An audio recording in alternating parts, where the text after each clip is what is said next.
Let's bring in Michael Lasser, UBS retail analyst, who has a buy on Home Depot, price target 340. So, Michael, some encouraging news here when it comes to being better than expectations and better than last quarter in terms of the trends. But they did reiterate guidance, which implies what for the second half?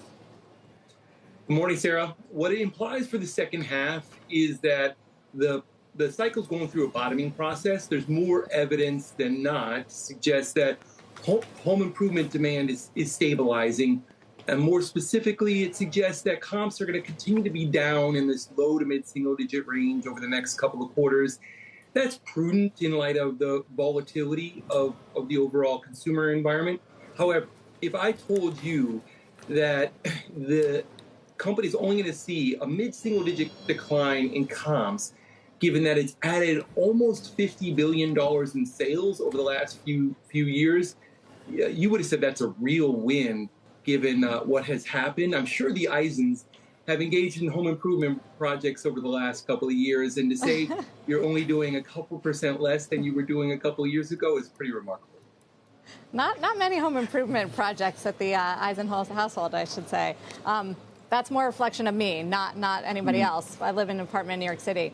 But, Michael, is it because of Home Depot? Are you saying they're faring better than the rest of the category and they're gaining share? Or is it that the category just didn't have as sharp of a slowdown as it could have post-COVID?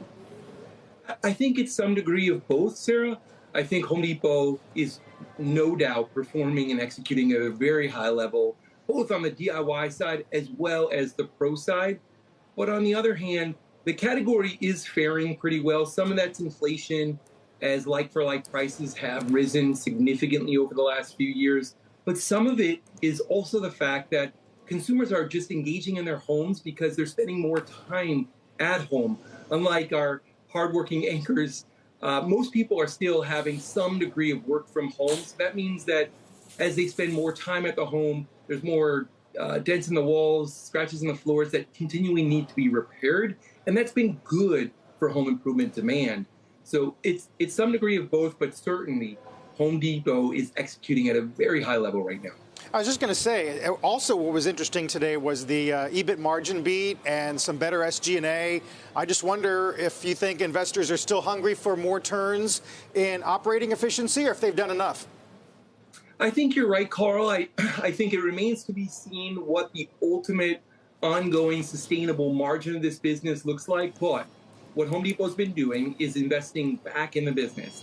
It's been investing in its store associates to the tune of a $1 billion increase in wages this year. It's been investing in technology, doing things like allowing computer vision to aid in the process of identifying inventory. And what this is going to do is make this a more efficient and likely more profitable business when the cycle turns. Now, we still don't have evidence to suggest when that's going to be the case, but I can tell you that when it does happen, Home Depot is going to see a nice amount of leverage to the upside as it happens. We just saw sort of a take on the different companies that are going to be reporting earnings. Walmart on Thursday, Michael, you cover that company as well. Stock's been moving up into this earnings print. Has it gotten a little bit ahead of itself? You're right, David. The stock's been a beast. We think that's warranted. We think that not only is Walmart at the right place at the right time, but it's got this three-pronged story between offering values to customers, instilling automation to take out tasks that historically were very labor-intensive, and developing new profit pools that are going to drive the profitability of this business model to be better over time. I think we're going to see evidence that all three of those prongs of the bull case are working this quarter. Now, to the extent that we've seen other high multiple stocks pull back on earnings because their valuations are full, that would just present an opportunity to get more involved in Walmart for what should be a good multi-year run from here.